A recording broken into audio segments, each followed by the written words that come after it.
Hey guys, ZombieX from HeadFi here, and I'm here today to talk about a package I got in the mail the other day, sent by Beyerdynamic to me, and big shout out to Beyerdynamic and Peter Carini for letting me do this. They sent me the T5p, which is their high-end solution for the portable market, and I would say that it fills that void of high-end portables very well. It is very good, actually. It uses a similar driver design as the T1. It uses the new Tesla technology, which gives it 1.5 Teslas of magnetic flux density around the voice coil, which is actually quite strong. By doing that, it makes them a lot more efficient. It can also let you play them a lot louder too.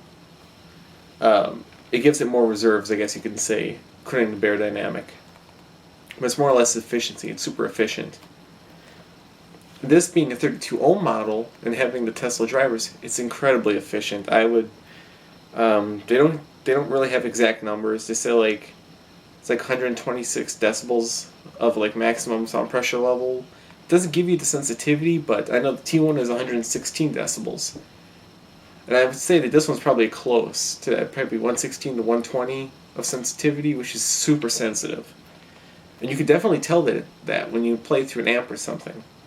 If your amp is noisy, you'll hear it with these headphones. If it's quiet, that's even better. I've been running these off of my Beyerdynamic V200, which is a smoother sounding solid-state amplifier. Very good value for the money amp as well.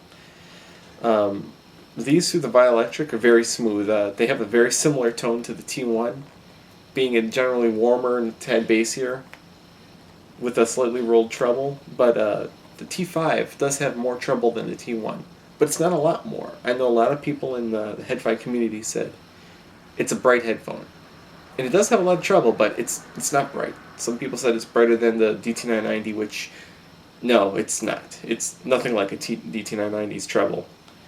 I would rate this closer to a DT880 treble, being that it's still there, but it's not really piercing or really strong. It's just more prominent.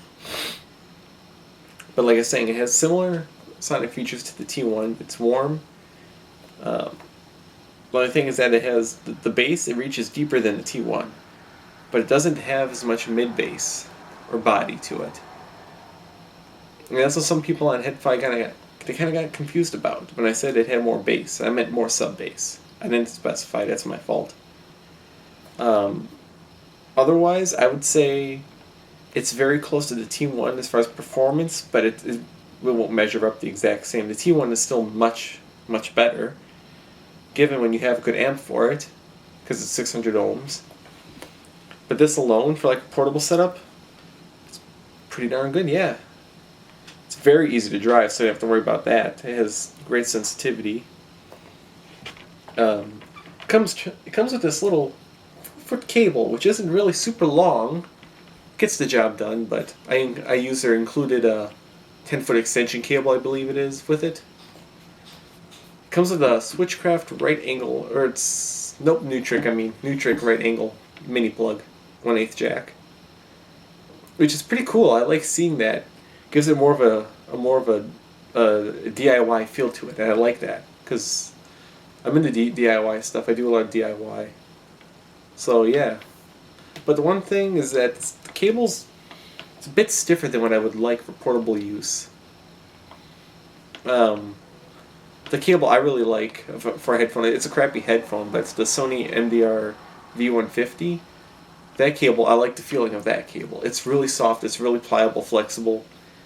That's what this should have. This one is kind of stiff, almost like if you ever had a vintage pair of headphones where the rubber gets kind of dried on the jacket, on the cable, it's kind of like stiff like that. But works pretty good. And I would say most portables drive this pretty good. I've been using it from my Zune HD. I only have to turn the volume up to 17 on the Zune HD, and it's incredibly loud. You don't need an amp. I wouldn't say this doesn't need an amp. But it definitely does benefit from one if you have one. I've been running it from my Beyerdynamic V200. I think I've stated that already. But it's a very good combo. Too, like I said, most people said this headphone's bright. No, it's not bright at all. It's not bright like any other Beyers. It's close to like a DT880 brightness. But yeah, it uses the same, very similar driver design to the T1.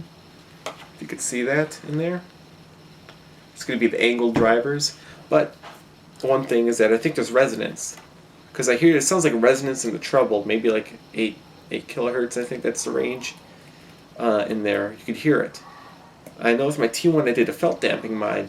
I'll post a link in the description below. You could do the felt mod for the T1 on this to tame the brightness. It also works on the DT770, especially like the 250 ohm model. That one really benefits because the back of that one there's not really a lot of damping in there. So you can use it on that too.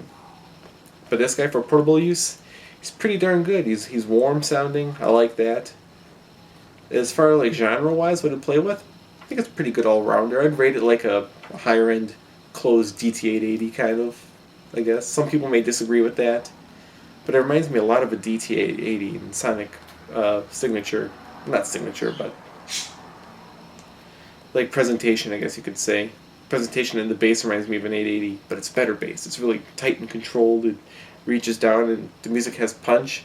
You hear that punch, like from Rage Against the Machine's album. It's I think it's their first album. It's I think the song is "Bringing the Power Back." I think that's the song. You could definitely hear like the kick drums. They're really powerful on here, but it's not a bass head. It's not like super bassy. It's neutral. It's more neutral, but it's just enough bass to satisfy, I think, anyone. But if you're going into this thinking it's going to be like another DT770 80 ohm, no, it won't fill that void for you. It's different. This guy's going to be brighter than that. It's a lot more revealing. Transparency is a lot better.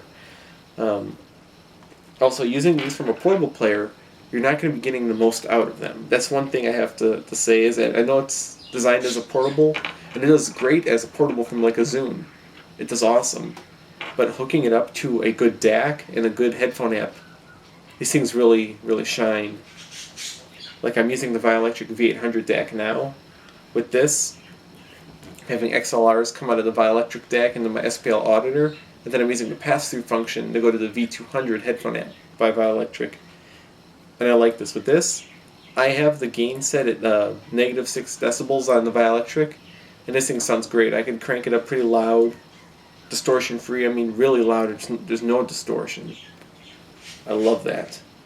But that's it for my brief little talk about this. I kind of rambled a bit longer than I wanted to. I'm probably going to buy these from Beyerdynamic, actually. I like them that much. As such, I'm selling a bunch of stuff off on HeadFi. I regret to sell the stuff, but I need the funds so I can buy this because I really love it. Yeah. But yeah, that's it for this video, guys. Next video, I'm not sure what I'm going to do yet in the next video. I'm hoping to have the T70 by then. That's what I'm getting from Beyerdynamic next. And after the T70, I'm going to be getting the T90. And the T90 is due in August here in the States. I'll try and get it from the German Beyerdynamic website, but we'll see. But till then, this is Zombie X. I highly recommend this. You guys have a good day. Yeah.